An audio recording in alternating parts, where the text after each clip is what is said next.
πολλά χρόνια πίσω, όταν και εγώ ήρθα στο σχολείο αυτό ως μαθητής της πρώτης δημοτικού.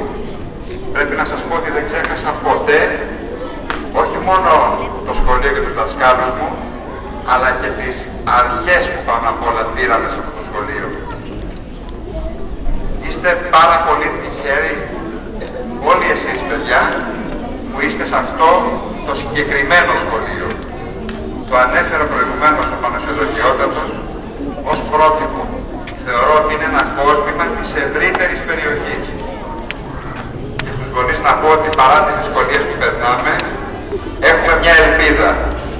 Τα παιδιά αυτά θα είναι καλύτεροι από τις δικές μας γενιές. Είναι η ελπίδα μας, είναι το μέλλον του τόπου μας. Καλή χρονιά και ευλογημένη.